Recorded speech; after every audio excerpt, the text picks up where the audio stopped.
bom dia. Irmãos, como é bom estar de volta em São Paulo. Como é bom estar de volta aqui com cada um de vocês, meus queridos irmãos e irmãs. E eu estou muito feliz de ter voltado de Votorantim, que eu estava doente semana retrasada e depois da conferência.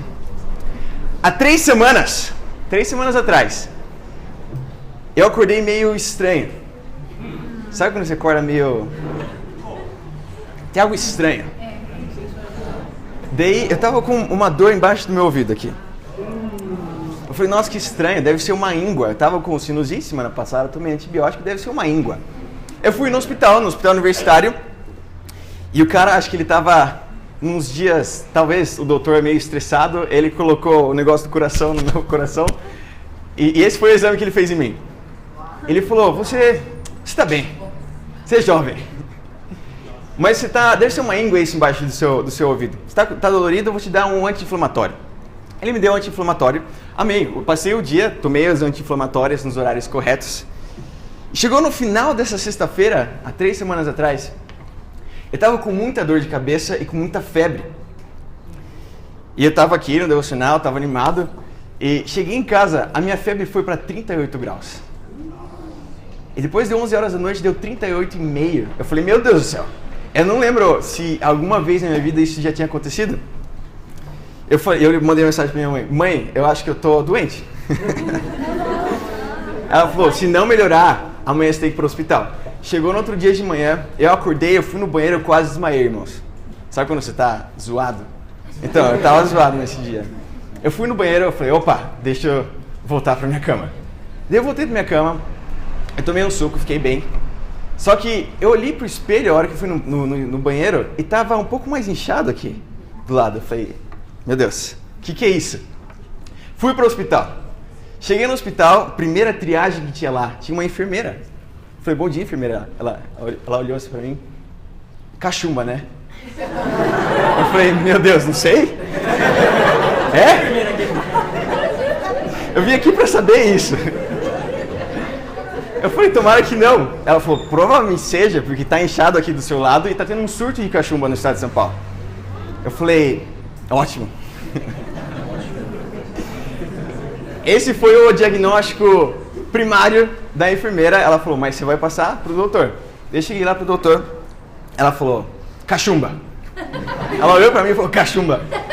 Daí eu expliquei pra ela que eu tinha tomado antibiótico. Ela falou, provavelmente pode ser outra coisa, porque eu nunca vi uma cachumba que está inchado aqui em cima. Geralmente incha embaixo. Pode ser uma íngua de fato. Fiz exames, fiquei mais 4 horas no hospital para esperar o exame de sangue. Voltei, entreguei o exame para a doutora, ela olhou para mim e falou, cachumba. Falei, ótimo, né?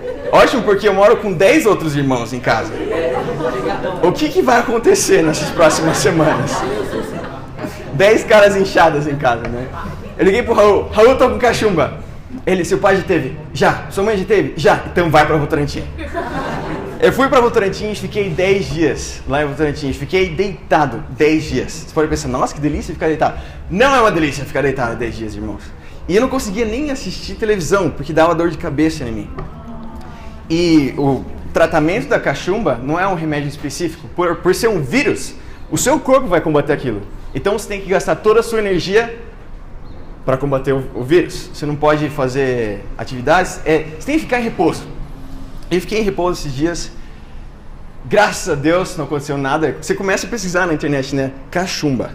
Daí você vê os casos mais absurdos do mundo. Eu falei, meu Deus do céu, eu vou morrer. De cachumba. Pode dar meningite, pode dar isso, pode dar aquilo. Eu falei, pronto, né? Mas passou. Passou a cachumba, graças a Deus. Em 6 dias ele desincha. Num desses dias eu mandei uma foto pro Raul. Eu falei, Raul, olha o jeito que eu tô. Ele falou, nossa, Danilo, você parece um personagem de desenho animado que o Felipe assiste. Eu falei, eu sei, Raul. Era a única coisa engraçada que teve nessa semana. Mas depois que desinchou, tinha mais 4 dias que, de acordo com os médicos, eu estava contagioso ainda. Eu fiquei em casa, isolado. Meus irmãos não pegaram. Eu estava num quarto no fundo da casa, vestindo máscara, que meu irmão falou, eu não quero chegar perto de você. Mas também, deu certo, ele não pegou cachumba, eu fiquei melhor. Depois desses 4 dias, graças a Deus, eu pude ir para a conferência. A passagem estava comprada e eu fui para a conferência. lá em Los Angeles, como o Vini compartilhou. O tema da conferência foi Revolution, revolução. E que nós temos que fazer uma revolução para Deus. Eu aprendi muitas coisas nessa conferência, irmãos. E eu quero compartilhar algumas coisas com vocês. É legal, eu gosto muito de conferências. Nos últimos 4 anos, Deus tem me dado o presente através do meu pai. Meu pai fala, você vai para a conferência. Eu falei, beleza, né? Meu pai tem pagado para mim, para ir para as conferências. E eu tenho tido o presente de Deus, de ver o reino de Deus, não só aqui em São Paulo, mas discípulos do mundo inteiro, adorando a Deus juntos. A gente fala assim, um devocional de mais de 1000 discípulos, parece muito legal, mas é outra coisa você estar lá no meio, irmãos, cantando canções com essas pessoas. E falar com os irmãos sobre o seu coração, e falar sobre o que Deus tem feito nos corações das pessoas, que esses irmãos têm ajudado, isso me enche de fé, isso me enche de alegria, isso me enche de força para fazer várias coisas para Deus aqui em São Paulo também. Foi incrível, mas você pode perguntar, mas e daí, Danilo? O que você vai fazer? Porque senão fica uma lembrança na minha memória só. Fica algo que, nossa, que legal. Conferência 2016, Revolução, estava lá. Não, eu não quero que seja só uma lembrança na minha memória. O que eu fiz depois disso? O que na minha vida eu mudei para dar mais no meu coração para Deus? O que na minha vida eu mudei para ajudar a igreja aqui em São Paulo, inclusive? E é sobre isso que a gente vai falar essa manhã, amém? Amém. O título da nossa aulinha hoje é Uma Verdadeira Revolução. Amém. Irmãos, uma verdadeira revolução não é algo glamuroso. Ai, que bonitinho uma revolução. Não. Uma revolução, se você estuda na história, é algo que envolve muitas batalhas, é algo que envolve muito trabalho duro, é algo que envolve muita convicção das pessoas que estão participando. Uma revolução é algo forte e que precisa de pessoas fortes para fazerem isso também. Nós vamos falar de 4 coisas muito importantes, irmãos, se a gente quer fazer uma revolução de verdade aqui na cidade de São Paulo. Primeira coisa, discípulos de verdade. Segunda coisa, visão de verdade. Terceira, trabalho duro de verdade. E quarta, verdadeira união. Primeiro ponto, discípulos de verdade. Vamos lá comigo em João capítulo 8. Vamos lá.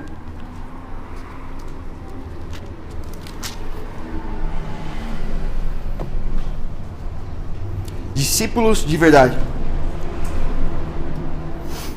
João capítulo 8, uma escritura que muitos de nós conhecemos. Versículo 31 fala assim: disse Jesus aos judeus que haviam crido nele: se vocês permanecerem firmes na minha palavra, verdadeiramente serão os meus discípulos, e conhecerão a verdade, e a verdade os libertará. Eles responderam: somos descendentes de Abraão e nunca fomos escravos de ninguém. Como você pode dizer que seremos livres? Jesus respondeu: digo-lhes a verdade. Todo aquele que vive pecando é escravo do pecado. O escravo não tem lugar permanente na família, mas o filho pertence a ela para sempre. Aqui Jesus está falando com os judeus que haviam acreditado nele. Essas pessoas que queriam estar com Jesus. Esses caras queriam estar na companhia de Jesus. A gente vive numa cidade, irmãos, a gente vive num país que as pessoas, não duvide disso, as pessoas querem estar com Jesus. As pessoas querem sentir, eu estou com Jesus. Mas vamos ver o que Jesus define como o que é estar com Jesus. No mesmo versículo ele fala: se vocês permanecerem firmes na minha palavra, verdadeiramente serão os meus discípulos, conhecerão a verdade e a verdade os libertará. Aqui, nesse grupo da escritura, esses caras estavam acontecendo a mesma coisa. Eles estavam querendo estar com Jesus. Mas muitas vezes, entre nós, pode estar vendo pessoas que querem estar com Jesus, mas às vezes não estão dispostas a permanecer firme na palavra de Deus. E Jesus define o que significa estar com Ele: permanecer firme na palavra. Esses caras estavam enganados, irmãos. Eles perguntaram, no versículo 33 fala assim: mas somos descendentes de Abraão e nunca fomos escravos de ninguém? Como você pode dizer que seremos livres? Eles não entendiam que eles estavam escravos do pecado. Eles estavam, não talvez propositalmente falando algum argumento contra Jesus, eles não estavam vendo isso mesmo. Isso é estar enganado. É você estar errado e você não sabe disso. Mas a gente nunca foi escravo de ninguém. Eles esqueceram que o povo de Israel, os judeus, eles foram escravos dos egípcios, foram escravos dos babilônios, foram escravos dos persas, foram escravos dos gregos, estão sendo escravos, servos do Império Romano agora. Mas nós nunca fomos escravos de ninguém. Eles estavam enganados. Eles não estavam vendo não estavam vendo de fato onde eles estavam espiritualmente. Às vezes você pode pensar assim: nossa, eu já fiz todos os princípios, os estudos dos princípios básicos. Eu fui batizado, eu compartilho a minha fé de vez em quando. Eu tenho um visitante por mês na igreja. Eu tenho um estudo de vez em quando também. Eu estou bem com Deus. O que é permanecer de fato firme na palavra de Deus, irmãos? A gente pode querer se convencer de algo, às vezes, que a gente consegue se convencer e você acaba sendo e ficando enganado por você mesmo. Por se dar uma desculpa que você está bem com Deus, que você está permanecendo firme na palavra de Deus, mas não está vivendo exatamente o que os ensinamentos de Jesus ensinam, imitando de fato a Jesus Cristo. Ser um discípulo, de acordo com as palavras de Jesus, é permanecer na palavra de Deus, significando permanecer firme nos ensinamentos de Jesus, significando imitar Jesus, procurar ser como Jesus. Não uma vez por mês, não 2, 3 vezes por mês, mas todos os dias. Isso é ser um discípulo de verdade. Ter um firme... Jesus, ele deu o exemplo maior de todos. Jesus tinha um firme relacionamento com Deus. Ele tinha os tempos com Deus dele. Cedo de manhã, ele acordava para falar com Deus. A gente está falando de Jesus, que é Deus. Se Jesus fez isso e sabia que ele precisava disso, quanto mais nós. Quanto mais cada um de nós precisa ter um firme relacionamento com Deus. E depois que ele tinha o tempo com Deus dele, o que ele fazia? Ficava de boa? Não! Ele saía e pregava a palavra de Deus para as pessoas. Ele fazia mais discípulos. Ele falava da mensagem, da graça de Deus. Ele era frutífero. Esse era o estilo de vida de Jesus. E esse é o estilo de vida que Deus pede, que Jesus dá o exemplo para que nós imitemos também. Isso são discípulos que vão conseguir fazer uma revolução de verdade para Deus. De acordo com Jesus, isso significa ser um discípulo verdadeiro. Se essa não é a sua situação hoje, uma boa notícia: arrependa-se. Quando a gente se depara com a nossa situação e talvez não seja tão boa assim, você tem 2 opções. Ou você desanima e fala: isso aqui não é para mim mesmo, eu acho que... Ou você fica indignado com o seu pecado, fica indignado com a situação que você está e toma decisões para Deus. Para isso que servem as conferências, e isso ajudou muito meu coração. A não só fazer alguma coisa para Deus, mas dar todo o meu coração para Deus. Ser um discípulo totalmente comprometido para Jesus. Às vezes as pessoas podem pensar assim: nossa, mas o que Jesus está pedindo aqui é muito forte. É pedir demais talvez para essas pessoas. Nossa, Danilo, o que você está falando é muito forte, talvez machuque a fé de algumas pessoas aqui. Eu acho que quando Deus pede coisas para a gente pode encarar do jeito que a gente quer. Quando Deus pedir algo muito forte para Abraão, sacrificar o filho dele, isso não machucou a fé de Abraão. Isso deu mais fé ainda para ele. E permanecer na palavra de Deus. Quando Deus pede para Noé construir a arca, quando não tinha chuva naquela época ainda, isso não machucou a fé de Noé. Isso deu mais fé e mais força para ele ainda. Quando Deus pede e fala diretamente com Moisés para enfrentar o faraó e resgatar o povo de Israel, isso não enfraqueceu a fé dele. Isso deixou ele mais forte. E ele fez grandes coisas para Deus. E é isso que deve acontecer na vida de cada um de nós também. Amém, irmãos? Amém. Vamos lá comigo em Apocalipse, capítulo 5. Muito bom, Bruno. Apocalipse, capítulo 5. Último livro da Bíblia.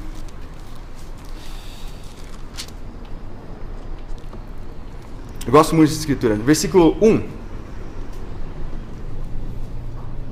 Vou ler aqui no versículo 1.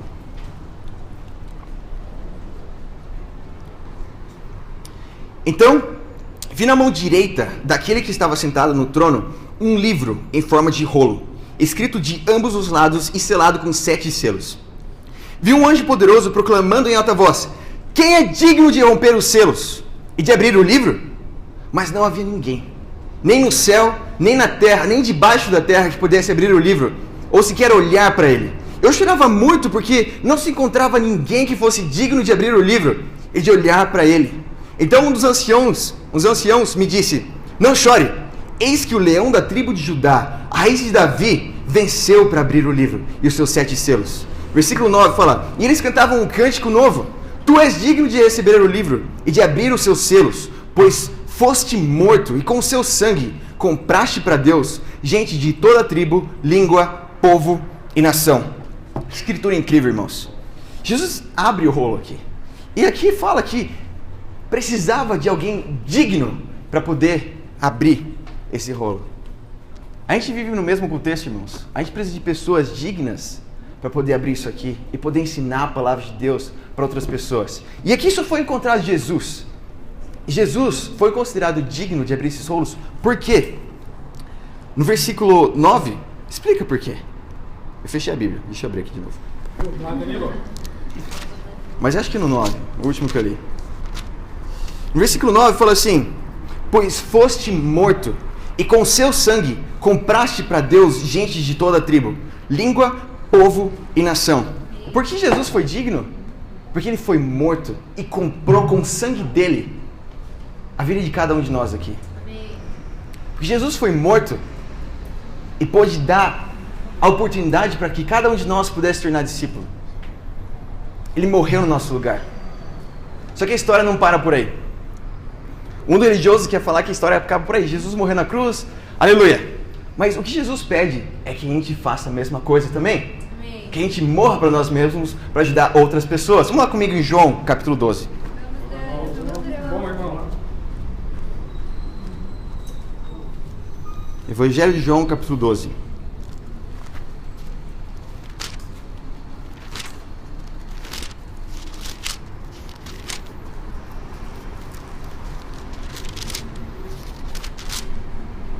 Evangelho de João, capítulo 12, a gente vai ler aqui no versículo 23. Fala assim, João 12, 23. Jesus respondeu: chegou a hora de ser glorificado o Filho do Homem. Digo-lhes verdadeiramente que se o grão de trigo não cair na terra e não morrer, continuará ele só. Mas se morrer, dará muito fruto. Aquele que ama a sua vida perderá, ao passo que aquele que odeia a sua vida neste mundo a conservará para a vida eterna. Quem me serve precisa seguir-me, e onde estou, o meu servo também estará. Aquele que me serve, meu Pai o honrará. Amém. Ser um discípulo significa morrer para si mesmo, imitar a Jesus Cristo. Como Jesus morreu para comprar o sangue de cada um de nós aqui, nós devemos morrer para nós mesmos, irmãos, para poder ajudar outras pessoas. Eu vou falar uma coisa, porque está muito claro aqui, e a gente tem que ver o quão claro está isso. Um discípulo que não está dando fruto é porque não está totalmente disposto a morrer para si mesmo.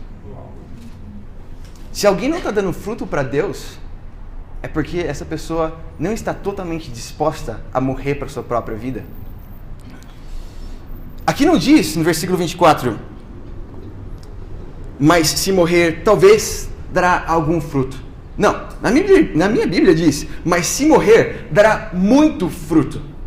Um discípulo que morre para si mesmo e fica cuidando da vida das outras pessoas, que fica amando outras pessoas, ensinando a palavra de Deus para outras pessoas, esse discípulo dará muito fruto. Por quê? Porque foi o que Jesus fez e espera que nós façamos também. Uma pessoa que me inspira muito nisso é uma irmã que foi missionária aqui no Brasil em 2013 e em 2014. O nome dela é Alexa. Hoje casada com o Malcolm Ebert. O nome dela é Alexa Ebert hoje. Mas antes era Alexa Manco. E em 2013 ela veio para cá e teve uma vez que nós estávamos conversando lá na Poli. Eu falei: Alexa, conta mais um pouco da sua vida. E depois que ela contou, eu falei: meu Deus, que sacrifício que eu de fato tenho feito para Deus. A história da Alexa é a seguinte: ela nasceu na Colômbia, ela é colombiana. Ele estava fazendo a faculdade dela lá. Ela trancou o curso dela para fazer um curso de inglês, para se aprender melhor inglês em Londres. Ela viajou da Colômbia para Londres. Em Londres, adivinha o que aconteceu? Ela conheceu discípulos. Ela estudou a palavra de Deus e mudou a vida dela e entendeu o quão precioso é o reino de Deus. E o quão incrível é poder ajudar outras pessoas a entrar no reino de Deus também. Ela teve que voltar de lá, porque ela tinha um visto de turista para estar lá na Inglaterra, em Londres. Só que ela pensou: se eu volto para a Colômbia, eu não vou estar buscando o reino de Deus em primeiro lugar. Naquela época não tinha igreja. Hoje nós temos igreja na Colômbia, a Alexa inclusive está lá, amém? Amém. Mas naquela época não tinha igreja na Colômbia ainda. Ela voltou na Colômbia. Ela trancou todos os estudos dela. Ela desligou todos os estudos dela. Ela falou para a família dela as decisões que ela tinha tomado de buscar o reino de Deus em primeiro lugar. E ela viajou para Santiago do Chile, onde a gente tinha uma igreja que falava espanhol. Que fala espanhol, ainda eles falam espanhol em Santiago do Chile. E ela foi para lá E ela, toda a vida que ela tinha, na Colômbia ela deixou para trás. No Chile ela estava trabalhando como pedreira. No Chile ela estava vivendo com as irmãs numa condição muito pior do que ela estava vivendo em Londres ou na casa dela na Colômbia. Mas por quê? Não era um sofrimento para ela. Porque ela estava buscando o reino de Deus em primeiro lugar. E o que aconteceu? Morrendo para a vida dela, Deus abençoou com muito fruto. E ao ter muito fruto, ela foi chamada para vir para a igreja de São Paulo, para ajudar o ministério aqui também. O que aconteceu? Ela foi muito frutífera aqui. E muitas irmãs que estão aqui hoje, estão aqui por causa da Alexa. Porque ela escolheu morrer para a vida dela. Ela escolheu colocar a vida de outras pessoas antes da própria vida. E é isso que Deus espera que nós façamos também, irmãos. Se tem coisa para mudar, vamos mudar, irmãos. Para a gente poder fazer uma evolução, nós temos que ser discípulos totalmente comprometidos e de verdade. Amém? Se você está estudando a Bíblia, você tem duas opções. Você sabe que tem pessoas que estão estudando a Bíblia com você, que estão chamando você a arrepender-se. A primeira opção é você parar de estudar a Bíblia. Porque você talvez não sinta tão disposta a largar a sua vida assim. A segunda opção é você de fato se arrepender, porque você sabe que você quer se arrepender. Você sabe que não vale a pena continuar vivendo do jeito que você está vivendo. Você sabe que não tem um propósito isso. Só que está faltando o que para você?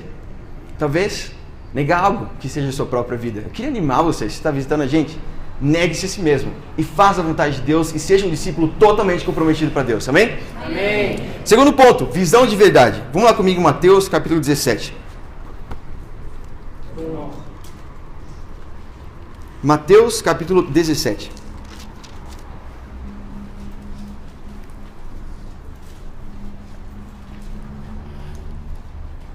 Quando eu penso em visão, eu penso em sonhos, eu penso em perspectiva, eu penso talvez na perspectiva de Deus, o que Deus quer da gente, o que Deus quer de mim, o que Deus pode fazer no futuro. Mas para a gente conseguir ter a visão, a perspectiva de Deus sobre a nossa vida e sobre a igreja, nós precisamos de muita fé. Vamos ver o que Jesus fala sobre fé aqui, em Mateus capítulo 17, versículo 14. Fala assim: quando chegaram onde estava a multidão, um homem aproximou-se de Jesus, ajoelhou-se diante dele e disse: Senhor, tem misericórdia do meu filho. Ele tem ataques e está sofrendo muito. Muitas vezes cai no fogo ou na água. Eu o trouxe aos teus discípulos, mas eles não puderam curá-lo. Respondeu Jesus: ó geração incrédula e perversa, até quando estarei com vocês? Até quando terei que suportá-los? Tragam-me o menino. Jesus repreendeu o demônio. Este saiu do menino, que daquele momento em diante ficou curado. Então os discípulos aproximaram-se de Jesus em particular e perguntaram: por que não conseguimos expulsá-lo? Ele respondeu: porque a fé que vocês têm é pequena. Eu lhes asseguro que se vocês tiverem a fé do tamanho de um grão de mostarda, poderão dizer a este monte: vá daqui para lá, e ele irá. Nada lhe será impossível.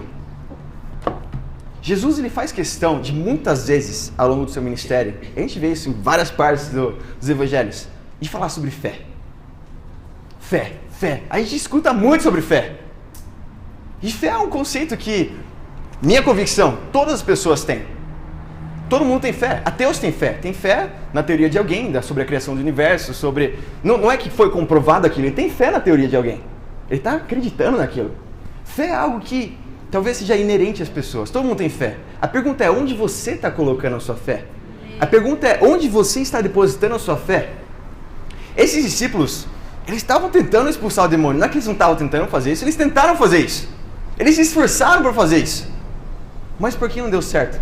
Talvez a fé deles não estava no lugar correto. Não estava sendo baseada, não estava firmada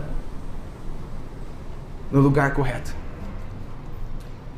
E Deus vai fazer de tudo, irmãos, para testar a sua fé, para ver onde a sua fé está firmada.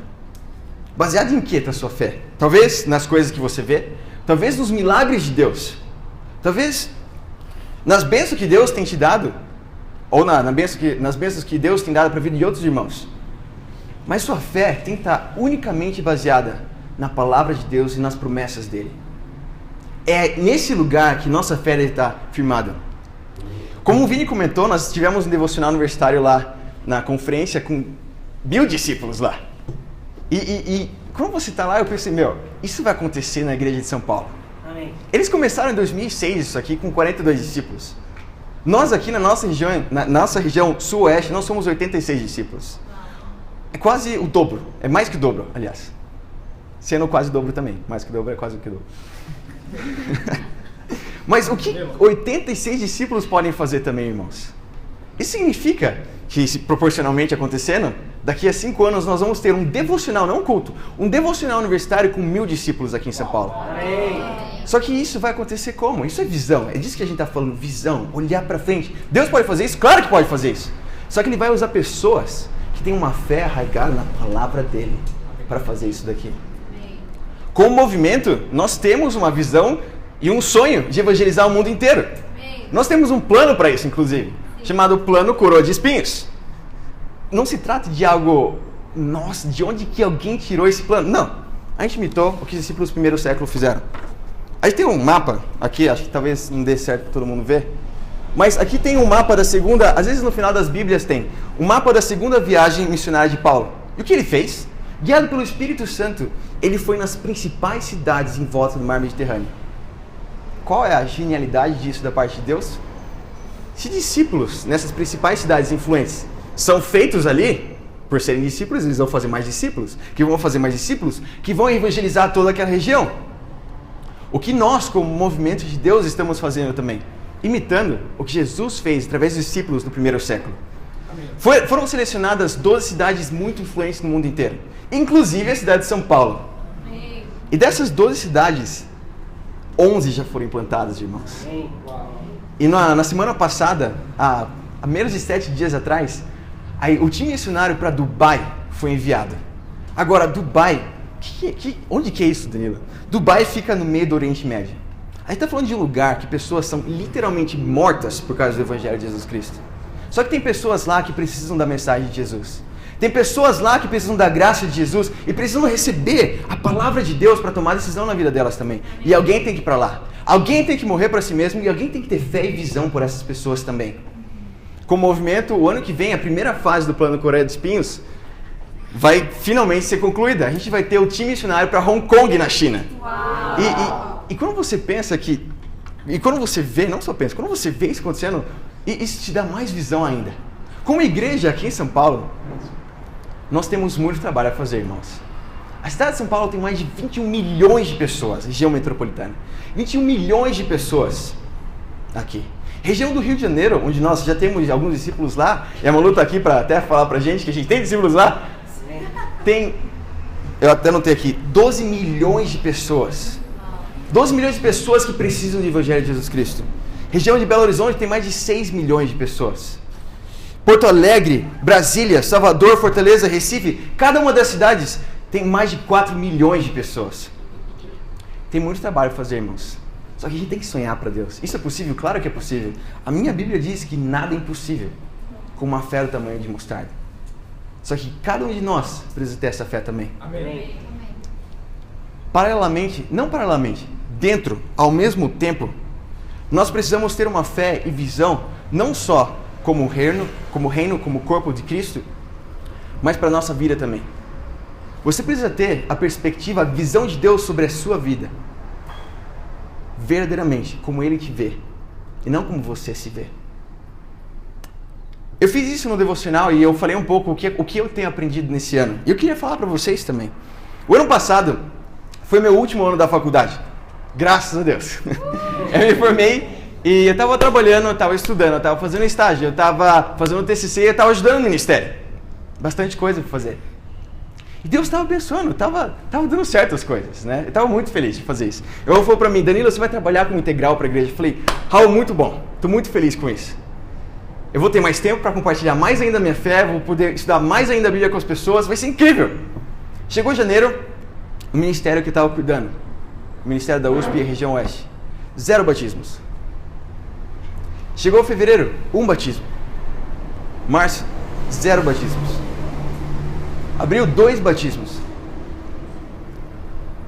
E eu comecei a pensar, Deus, o que está acontecendo aqui? O que tem de errado?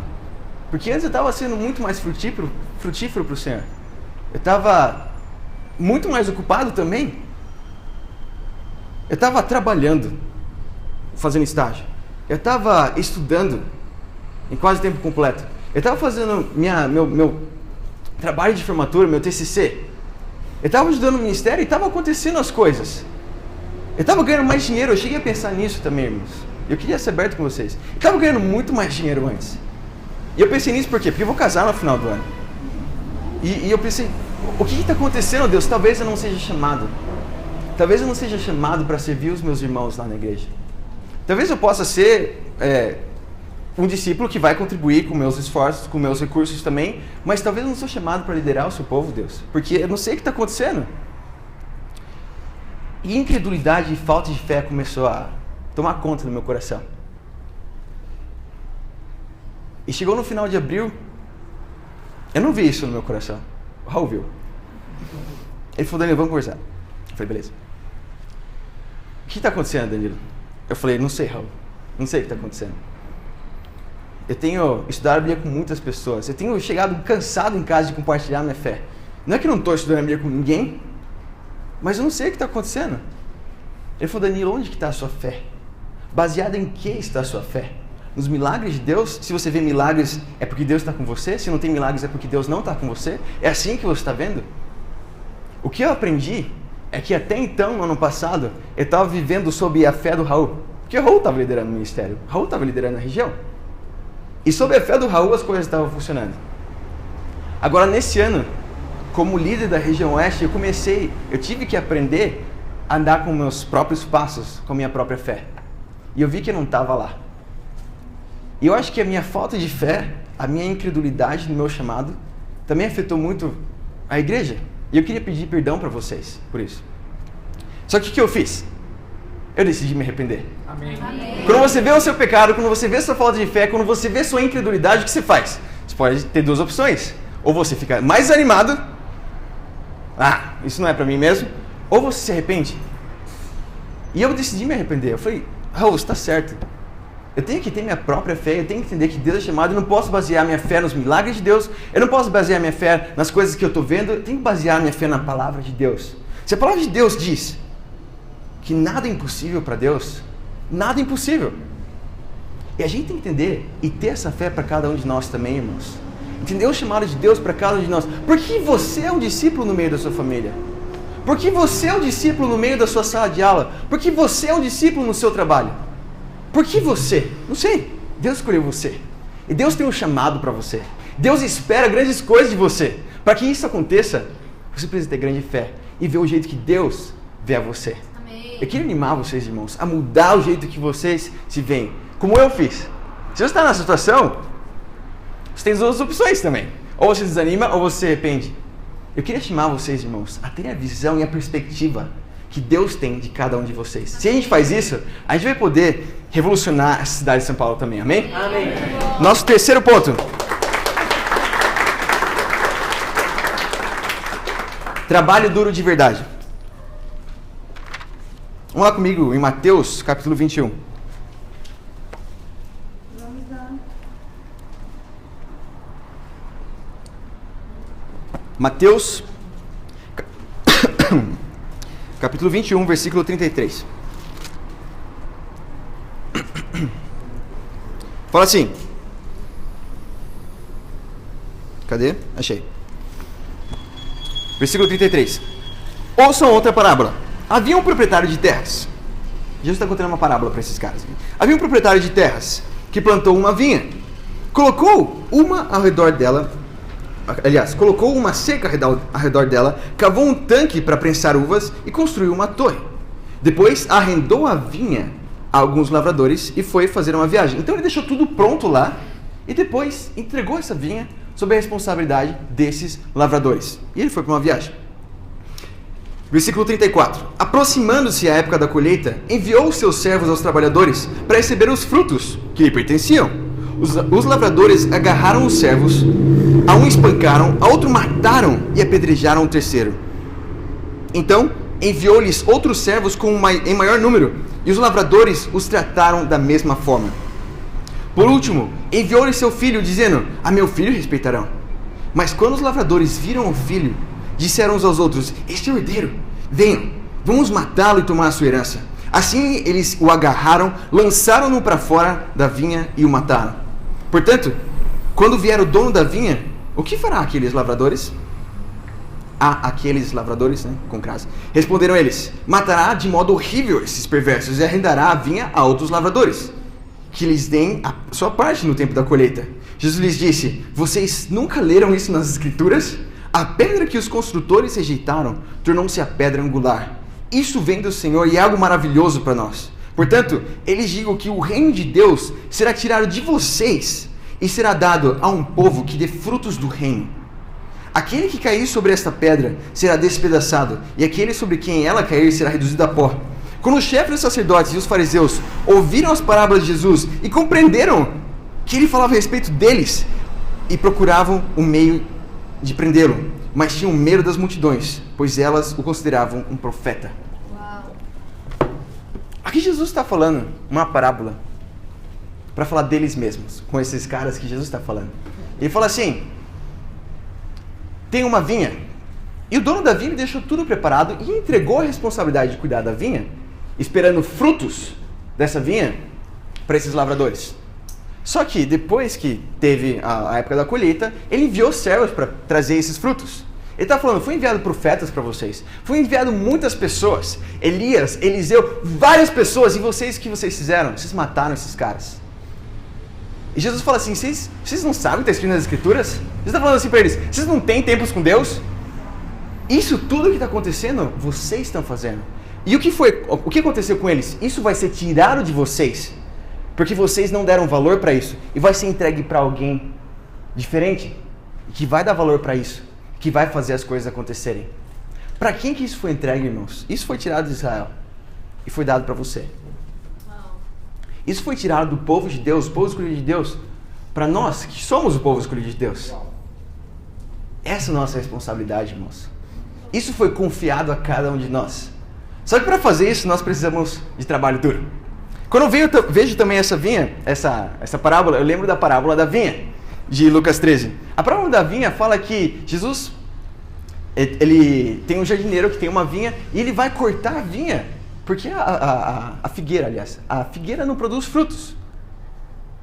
Mas o cara que está cuidando do jardim, ele fala: espere mais um ano para eu adubar, para eu cuidar mais dessa vinha, e se eu não der fruto até lá, aí você pode cortar.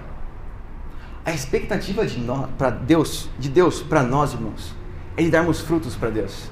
Essa é a expectativa de Deus. Foi confiado isso a nós. E para isso, é necessário trabalho duro. Eu estava pensando nisso ontem, irmãos. Cheguei a uma conclusão que as pessoas não caem da fé. Pessoas que decidem deixar o reino de Deus, elas não caem da fé. Deus corta fora.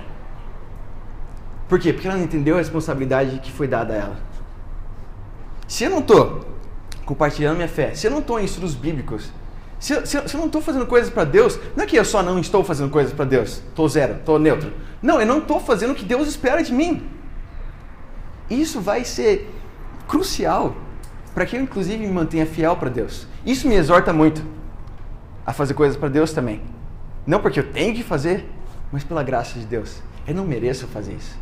Eu não mereço compartilhar minha fé. Eu não mereço abrir a palavra de Deus e falar sobre ela para alguém. Eu não mereço fazer isso. Se a gente não vive dessa forma, irmãos, é possível, é bem provável que a gente não vá ser fiel até o fim. Por quê? Porque Deus corta. Se você está no reino de Deus há um tempo, há um ano, há 2 anos, e você está aproveitando do amor do reino de Deus, está sugando esses nutrientes do reino de Deus e não dando nada em troca, não para mim, para Deus. Deus, não é essa a expectativa de Deus para a nossa vida. Eu aprendi isso na conferência, irmãos. Que Deus tem expectativas não só de uma pessoa, de outras pessoas, mas de todos os discípulos. Amém. Essa é a expectativa de Deus para nós. Só que para fazer isso, precisa de trabalho duro.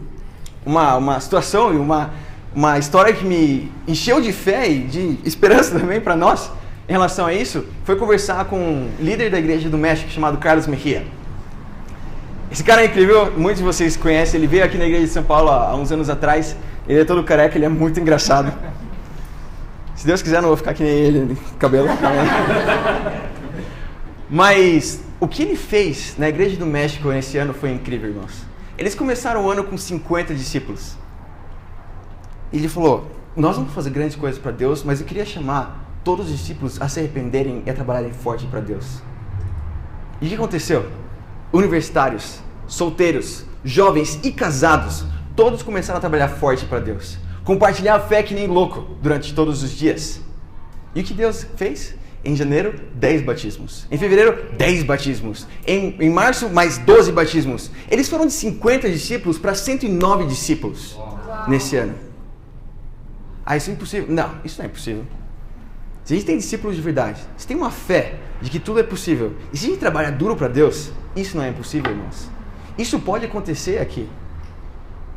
E isso vai acontecer, irmãos. Amém. A pergunta é, você vai fazer parte disso? Eu queria animar cada um de vocês, irmãos, a vestir a camisa, a arregaçar as mangas e fazer as coisas para Deus. É isso que Deus espera de cada um de nós. E essa é uma outra decisão que eu tomei. Amém? Amém. E nosso quarto ponto é uma verdadeira união. Vamos lá comigo, em João capítulo 17.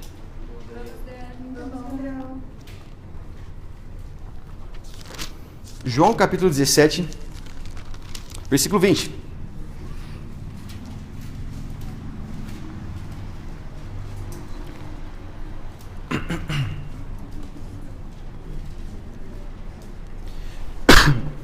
Ela diz assim, a minha oração, Jesus está orando aqui, a minha oração não é apenas por eles, rogo também por aqueles que crerão em mim por meio da mensagem deles. Jesus começa a oração dele falando assim, Deus, eu rogo para essas pessoas, porque eu sei que através da mensagem deles, só através da mensagem deles, que outras pessoas vão ser alcançadas. Só através da mensagem dos discípulos que outros discípulos vão ser feitos. O que significa isso? Que só através da mensagem da Bruna, mais discípulos vão ser feitos. Só através da mensagem da Cleibe, mais discípulos vão ser feitos. Só através da mensagem do Willy, mais discípulos vão ser feitos. Só através da mensagem do Wellington, mais discípulos vão ser feitos. Só através dos discípulos, mais discípulos seriam feitos. Jesus sabia isso. Ele continua orando. Versículo 21. Para que todos sejam um, Pai, como Tu estás em mim e eu em Ti. Que eles também estejam em nós, para que o mundo creia que Tu me enviaste. Dê-lhes a glória que me deste, para que eles sejam um, assim como nós somos um. Eu neles e Tu em mim. Que eles sejam levados à plena unidade, para que o mundo saiba que Tu me enviaste e os amaste como igualmente me amaste. Para que o mundo saiba. Veja, irmãos, está totalmente atrelado ao evangelismo mundial. Atingir o plano de Deus, os sonhos de Deus, a visão de Deus para o mundo inteiro com plena unidade. Não dá para você desconectar essas duas coisas.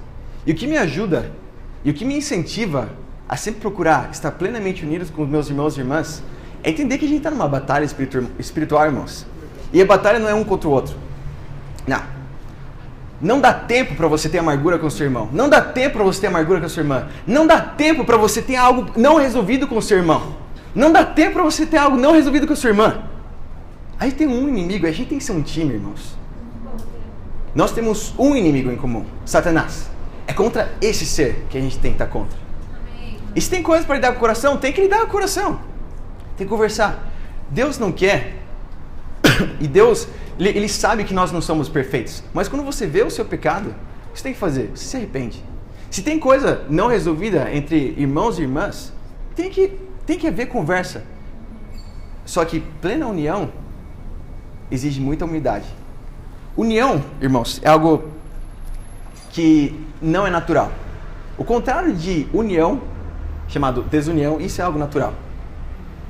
Desunião é algo natural.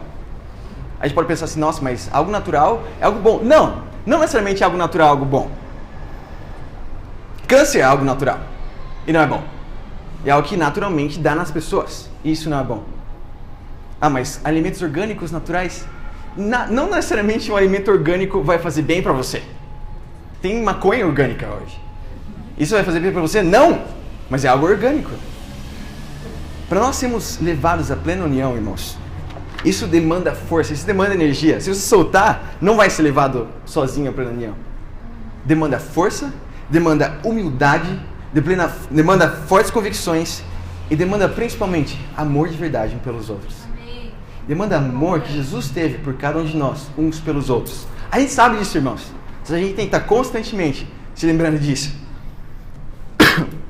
Há discípulos ao redor do mundo hoje que respiram o reino de Deus, porque discípulos tiveram antes visão por essas igrejas que foram implantadas. Discípulos antes trabalharam duro para que isso acontecesse. Nós hoje temos o reino de Deus porque discípulos antes tiveram visão de enviar missionários para o Brasil. Nós estamos aqui hoje porque alguém sonhou em ter o reino de Deus aqui em São Paulo. E pessoas estavam juntas trabalhando para isso. Juntas. Como Deus e como Jesus tinham orado aqui.